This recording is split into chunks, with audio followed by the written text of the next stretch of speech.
नमस्कार मेरे हॉन्टेड कहानी परिवार। आज की कहानी। मेरे मकान मालिक मुझे ऐसी रिपोर्ट भेजते हैं जो कभी हुई ही नहीं।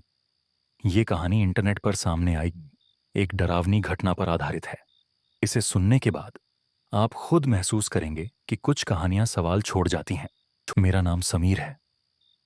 मैं इस अनुभव को साझा करने का साहस नहीं जुटा पा रहा हूं। मुझे डर है कि यह सब बेतुका लगेगा, लेकिन यह सच है। मैं एक साधारण से अपार्टमेंट बिल्डिंग में रहता हूं, जहां हर एक फ्लोर पर 4 कमरे हैं। मैं यहाँ 2 साल से हूँ। हमेशा समय पर किराया चुका रहा हूँ। मेरे मकान मालिक ने पिछले 8 महीनों से मुझे निरीक्षण रिपोर्ट भेजना शुरू किया। ये रिपोर्ट्स किसी सामान्य प्रबंधन ईमेल से आती थीं, जिसे आमतौर पर नो रिप्लाई कहा जाता था। मुझे लगा शायद यह दुरुस्त रखने की प्रक्रिया है। प्रत्येक ईमेल के साथ एक पीडीएफ अटैच होता था, जिसमें चेक बॉक्स और संपत्ति की स्थिति के बारे में विस्तृत नोट्स होते थे। लेकिन एक चीज मुझे चौंका देती थी। रिपोर्ट पर तारीखें हमेशा भविष्य की होती थीं। पहली रिपोर्ट 10 दिन आगे की तारीख पर थी। मैंने सोचा शायद यह एक गलती है।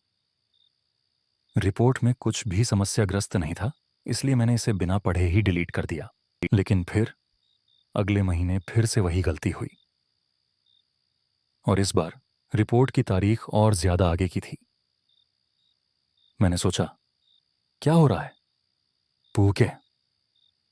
ये सब सामान्य नहीं है। हर बार जब यह रिपोर्ट आती, मेरी बेचैनी बढ़ती जाती थी। रिपोर्ट्स की संख्या भी बढ़ गई थी, और उनमें कहीं ना कहीं कुछ भी चिंता का विषय था। एक दिन मैंने देखा कि रिपोर्ट्स के विवरण में एक अजीब सी बात थी। एक रिपोर्ट में लिखा था कि मेरी खिड़कियों के लॉक ठीक नहीं हैं, जबकि मैंने उन्हें हाल ही में चेक किया था। इसी दौरान मैंने पहली रिपोर्ट की टाइम स्टैम्प को देखा। वह तो तारीख सच में थी जब मैंने वह रिपोर्ट देखी थी। मुझे कुछ और याद आया। रिपोर्ट का कोड, जो कभी भी काम नहीं आया। आखिरकार मैंने तय किया कि मुझे अपने मकान मालिक से इस बारे में बात करनी चाहिए। जब मैंने उसे फ़ोन किया तो उसने कहा कि उसे कोई रिपोर्ट नहीं भेजी गई। पुलिस चौकी में जाकर मैंने देखा कि वहां की डायरी में उसी रिपोर्ट का जिक्र था जो मैंने देखी थी,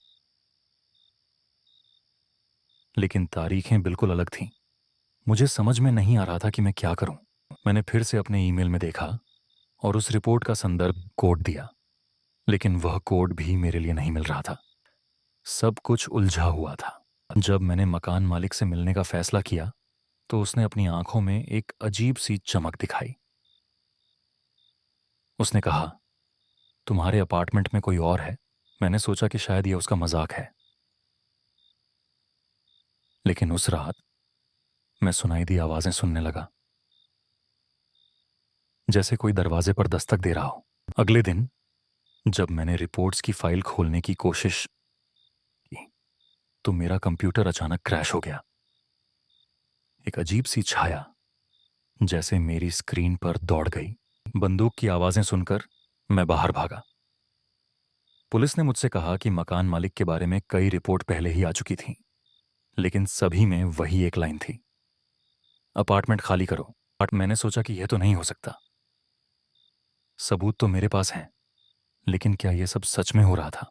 जब मैंने वापस अपनी जगह पर जाने की कोशिश की तो बाहर का दरवाजा खुद ब खुद बंद हो गया। मेरी चेतना मुझसे दूर होती गई। तो उस रात जब मैंने अपनी आंखें बंद की, मुझे एक संदेश मिला, तुम्हारा मकान मालिक कभी चला नहीं गया, उसने तुम्हें कभी नहीं छोड़ा। अगर आपको ये कहानी पसंद आई हो तो लाइक कीजिए, सब्सक्राइब कीजिए और बेल आइकॉन दबाइए। कमेंट में अपनी हॉन्टेड कहानी जरूर लिखिए। अगर आप चाहते हैं आपकी कहानी हम वीडियो में सुनाएं तो मेल करें hauntedkahanit26@gmail.com। सब्जेक्ट लिखें हॉन्टेड कहानी सबमिशन। मिलते हैं अगली डरावनी कहानी में।